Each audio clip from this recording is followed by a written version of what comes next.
Trading taught me who I was. Trading is the easiest way to make money, but it's the fastest way to lose it as well. The first book that basically changed my trading was Naked Forex, and that helped me out a lot to start turning those $100 into $700, $100 into $1,000, $100 into $3,000. What did you want to gain out of studying finance? I personally thought that I was going to graduate and go to Wall Street. When I graduated, it was the sad reality of, no, you're not going to get there. There's so many things that you have to do before you can get there. I deposited all of my tuition fees into a trading account, $6,000. I lost all of my tuition fees.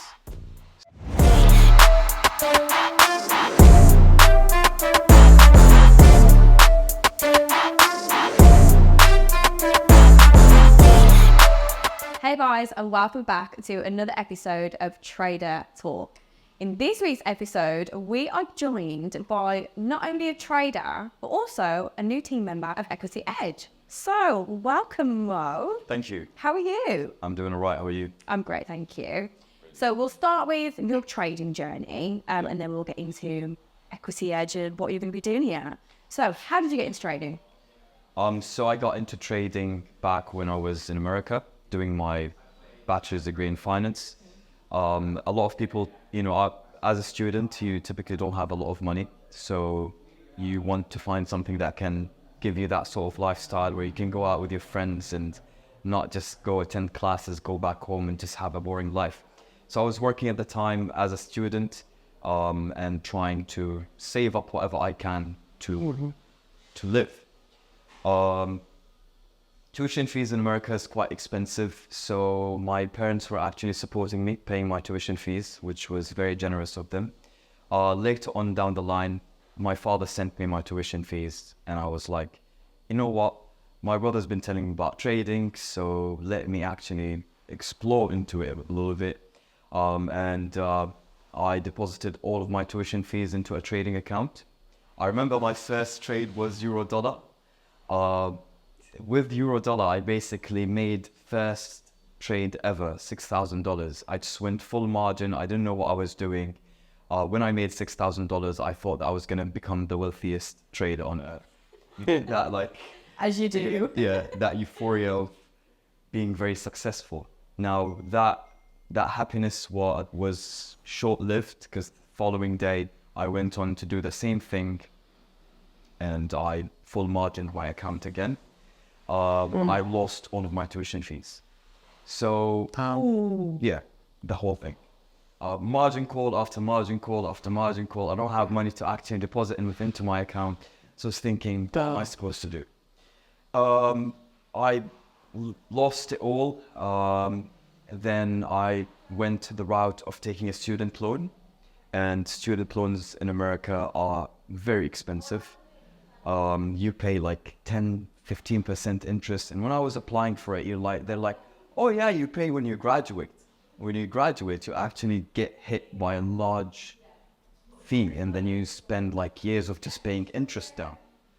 So it was a bad decision, but that didn't stop me from actually falling in love with trading. Now, when I took that student loan, instantly paid it towards my semesters, and then whatever work I was doing, I started just, depositing $100 and trying, or another $100, losing it, another 100, lose it. And I got to a point where I would deposit 100 and actually trade it properly for a good period of time, where it grows to like $600-700. Once you withdraw it, you feel the feeling of getting that money to your bank account was so satisfying. So I wanted to do that over and over. Tried so many different strategies, hopped around like a kangaroo from one strategy to another, watching different influencers. Everyone's telling you one thing. People are using Fibonacci's, other people are using Ichimoku clouds, and some people RSI, oversold and overbought. My mind was just like consuming all that information. Now, the one thing that I disliked about my educational experience is that as a finance student, you expect that they will teach you that sort of stuff. But trading is a whole different realm of finance. Now, when it comes to your studies, they just teach you how to invest, stocks, analysis, like fundamentals. But what were you expecting from education in general? Like, what about the trading side were you expecting? So I was expecting that they would actually teach you technicals, like in university. You'd like go into a class, the teacher is actually a trader, and they would teach you like these sort of things like that you would see on TV. Imagine Like, if it was actually like that. yeah, That was but they actually teach you like how to do regression analysis, statistics, researching a company, understanding what are they doing, like stock buybacks, stuff like that, credit line, how much loans are they, taking on, how much loans are they taking on? Is it healthy to invest in a company like that? What sort of products are they releasing down the line? So based on that information, you can make an educated investment decision. I remember that our graduation thesis was to select 7 different companies and have to reach a specific value in order to graduate, which was kind of cool, but it's not trading. Trading is you're doing it in and out every day, depending if you're a swing trader, day trader, scalper, position trader, whichever category you fall into. There's something for you. Now, I created my own, when you're trading for quite some time, you have a feel for the market, and then it just becomes your personality. You learn a lot about yourself and going through that process. And that's how my journey of trading started. Moved to Massachusetts, worked a little bit there. COVID-19 happened. I've saved up a lot of money from working in America. Mm-hmm. And then with COVID-19 happening, I lost all of that money that I saved up because I deposited it into a broker. The crash was severe. I was always interested in trading Dow Jones, NASDAQ, and always buying them.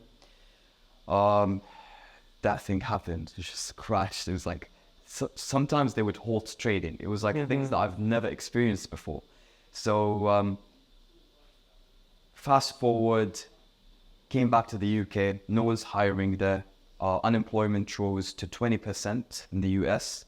So I was like, it's time to go back home. Made a big decision, came back, stayed with my brother. I was broke at the time. And then still in love with trading, still trying to make money here and there. And keep in mind, back then I didn't know about FTMO. All I was doing is just live accounts. A lot of people go the route of demo trading, but I just jumped in live. So I did. Yeah, like live funds instantly, first time tuition fees, then fast forward, all of the money that I've saved up from work went into a live account. It was around like 50 grand, lost all of that with the COVID crash. And that's when I started, exploring more into psychology, because availability bias is what messed me up. I always had something to blame. Oh, I watched this guy on the TV. He's saying the market is going to crash further. And then you have that confirmation bias that this guy knows better than me. He's on TV telling people what to do. I probably don't know as much as him. So I ended up just short selling the whole time as it's going down. And then when they did quantitative easing, printed a lot of money to revive the economy, that's usually a signal that the economy is going to recover. I was not, I had that sense of belief with whatever these guys on the TV were pushing. So I ended up just short selling. Every time I see a bull rally, I end up selling more and more. And now I'm getting more of these margin calls. Mate, I got so many margin calls. I blew up so many accounts. And that's what got me to this level now. Trading prop firms, easy, the easy route. The risk is low. The upside potential is huge. And you get to keep doing what you love doing. Mm-hmm. I love that. I want to go back to the part where you mentioned about trading, obviously teaching you about yourself. What are some of the key characteristic traits that you picked up on about yourself, not just from trading? So I understood my levels of fear, greed, risk tolerance.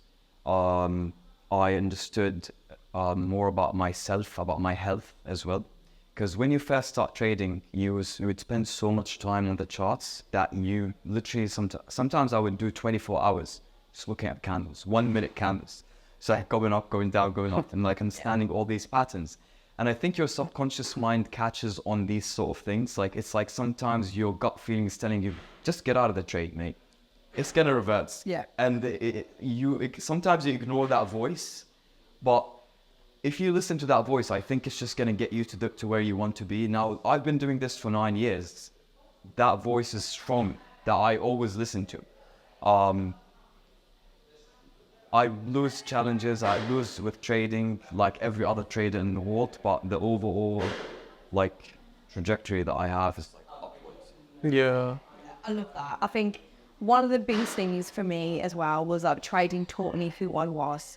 Like I came into trading when I wasn't really sure of myself. I didn't really know much about myself, but then you start trading and sure thing you're gonna find out a lot about yourself. Yeah. It's mad. Do you also understand like priorities, family members? You start looking at life from a different lens, because there's no job opportunity that is going to pay you as much as trading. Trading is the easiest way to make money, but it's the fastest way to lose it as well if you don't know what you're doing. So it can be very dangerous if you're not disciplined. It can be very dangerous if you're not looking at other aspects of your life outside of trading. So if you're putting all of your hopes in trading, you're not connecting with people, you're not going out, you're not eating healthy, you're not sleeping, you're not going to the gym, like one day or the other, it's going to hit you. So I think it comes as a whole package. You have to have different ventures that you're also focused on outside of trading in order for trading to work out for you. Yeah. I also want to take it back to when you were studying finance. What did you want to gain out of studying finance? Did you think that studying finance was going to take you into the trading world, as in to be like a banker or something? Or what was the end goal with your education? So I personally thought that I was going to graduate and go to Wall Street. It's like what movie did you watch? I watched them all, bro. Like Wall Street, like Big Short, really good movies. And I've always been like a person who's always wanted to be like on a trading floor, like trading people's money, all the hectic, the noise, the people shouting. It's like exciting. Yeah. So I wanted to be there, but when I graduated, it was the sad reality of, no, you're not going to get there. There's so many things that you have to do before you can get there. Of course. Now, graduated, I got opportunities to work in insurance, like life insurance, health insurance, that sort of stuff. And it's literally like door to door. I've done before in one of my internships, it was like sales. We would go to Walmart with a team of people. We'd set up a desk and we were selling like direct TV. Damn. Just teaching, like learning how to sell. It's a skill to be able to sell something. And if you can sell one product, you can sell anything in life. So that also taught me a lot about myself. Now, trading taught me the most. Priorities, people, canceled a lot of people out of my life. Some people start, telling you, oh, it's not going to work, and that noise, and it's like people bringing you down. So in trading, you're in a journey of your own. You're like a one man against everyone in the world. So don't listen to others. Just keep focused on yourself. No, it's true.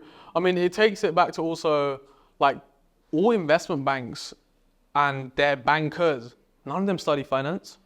None of them.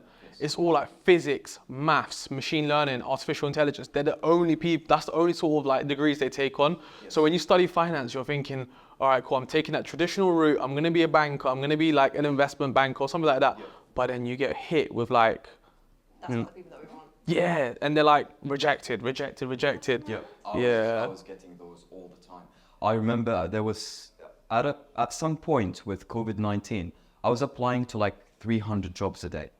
All of the I was staying in Massachusetts at that time, but I was applying to like jobs every single day because I can't stay at home. Like I'm workaholic in my nature. I like connecting with others. So when you're getting rejection after one after the other, it actually weighs on you. Yeah. It makes you realize that you have to venture into other things in order to get yourself back on track. And trading at the time, when I've lost that big amount, it was not cutting it for me, because all I could deposit later on was like $100 from 50K down to depositing 100, and like try to grow that slowly. That's why I always say like focus on multiple different things rather than just focus on one thing. There's no rise in life. You will never peak. Since someone's smashing ice.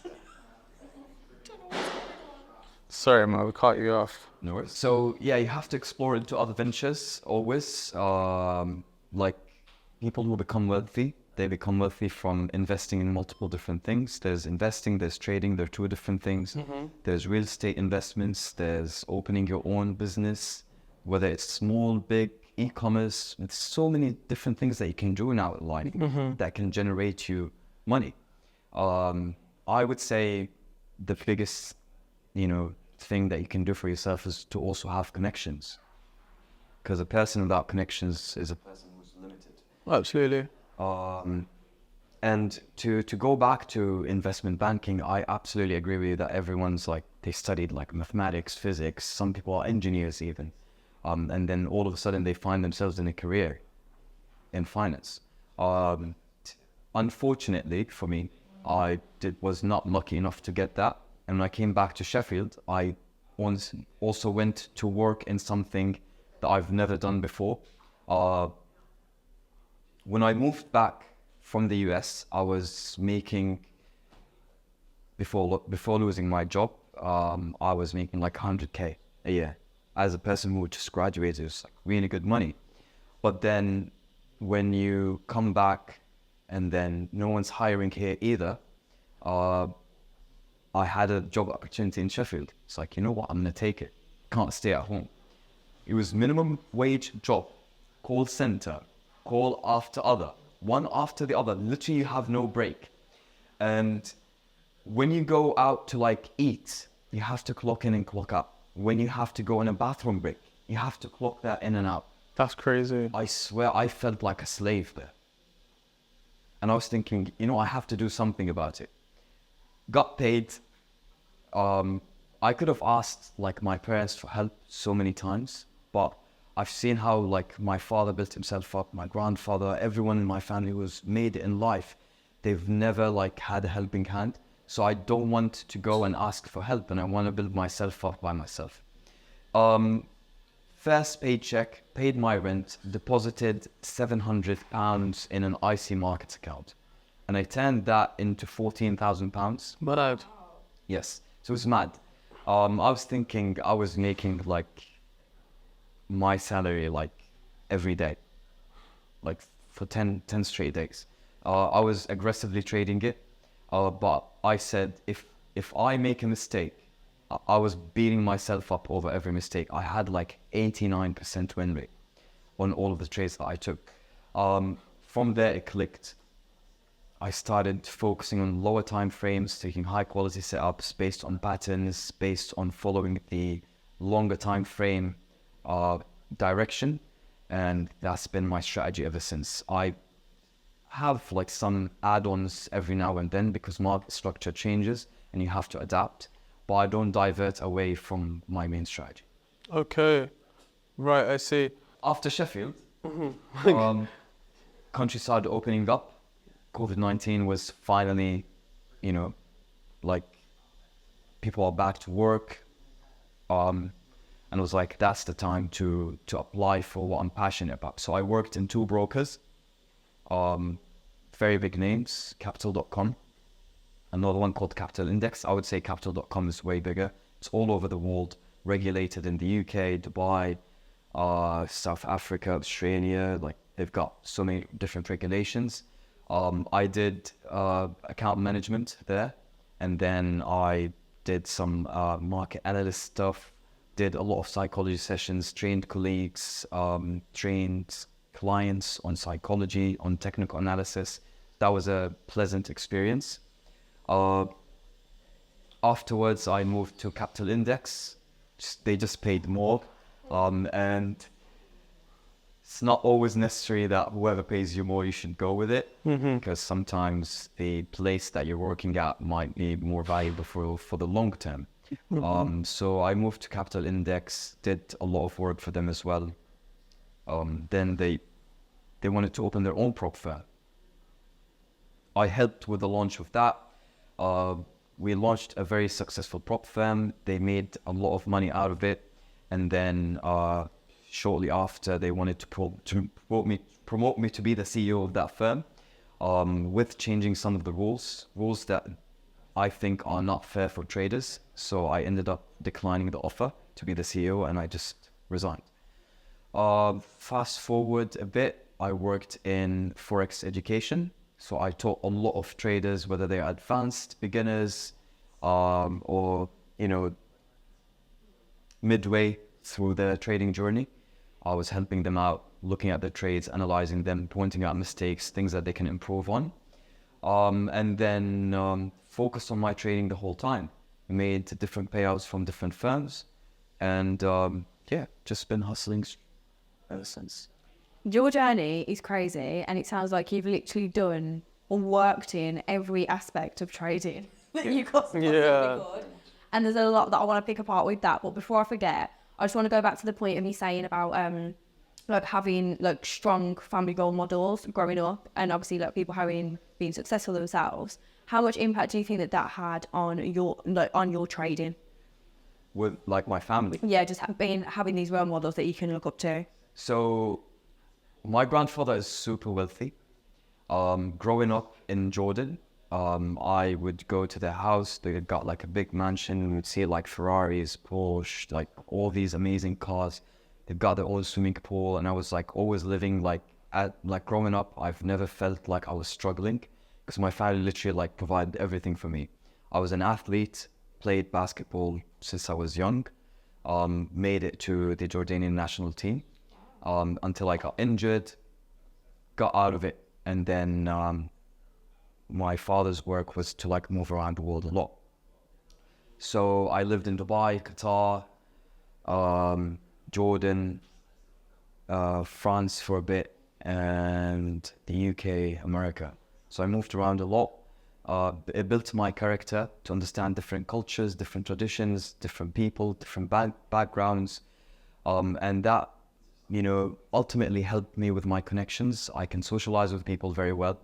I can understand where people come from, and you respect people wherever they come from. So it's like life without people is a meaningless life, basically. Now with my family, just growing up, seeing that sort of lifestyle, I was always thinking that I'm gonna be something in life. I was always thinking highly of myself. My mindset is always positive. You may not be at where you want to be at the moment, but if you're always pushing these thoughts out to the universe, you're going to get what you want, ultimately. If someone thinks that their success is limited, it's going to be limited. If someone thinks that they're going to be super successful and millions of dollars, they're going to make that. So I would say you are your own, you as a person can be your own limiting belief there. But if you just work on your mindset, always stay positive, everything, even when you're going through trials in life is not always positive. You're going to have times when you're crashing, but if you let yourself downward spiral and not do anything about it to get yourself out of it, it's just going to harm you. We all go through tough times. Just staying positive and knowing that this tough time is building you up for something huge in the future, approaching it from a positive mindset is going to help you.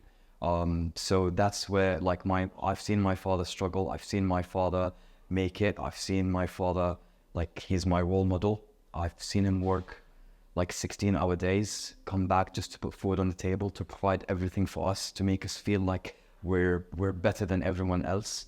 And that just sticks to me, sticks in my mind. I want to provide the same thing for my children, even a better life. I'm always in a mindset of, hungry for success, always in a mindset of, I have to stay positive regardless of what happens. Yeah, I agree. So do you manifest a lot then, or? Yes, so I do a lot of meditation. As soon as I wake up, open my eyes, I pray. Praying on and off. I don't want to be I pray every day. I do pray sometimes, but then I do meditation every day. After that, I go to the gym, eat, make my breakfast, come to work, go back home, meditate again, get ready to sleep, read some books, sleep. I don't like to talk about reading books because everyone's like, oh, read this book, read that book. But it's just like, I read a lot. I like reading a lot. English was not my first language because living in the Middle East and all these countries. So I've basically became fluent at it from the amount of work that I've done on myself. You know, like some people have like a New Year resolution, right? Like, I'm going to do that, I'm going to do that, I'm going to go to the gym. Part of what I do, I want to see how many books am I going to finish throughout the year, because that's just going to ultimately add on more knowledge to me. Knowledge is power, and knowledge will ultimately transfer into money. Yeah. What are you currently reading? Unknown Markers, it's the latest one. It's brilliant. Yeah, got maybe chapter 4 at the moment. Still quite a bit to go through. Do you have a book that you can say is like your favourite book? My favorite book. I think each book has its own unique thing about it. You know, every book you can learn something new. Some books you would feel like there are talking points that are mentioned in many different others. Yeah. It's like repetitive. But so the first book that basically changed my trading was Naked Forex. Okay. Yeah. I've never heard of that. It's Naked Forex. It's literally an educational book.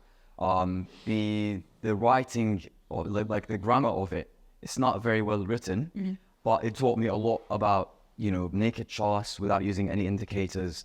That helped me out a lot to start turning those $100 into 700, $100 into 1,000, $100 into 3,000, and then my greed comes in. I went to turn that 3,000 to 10,000, then lose all of it.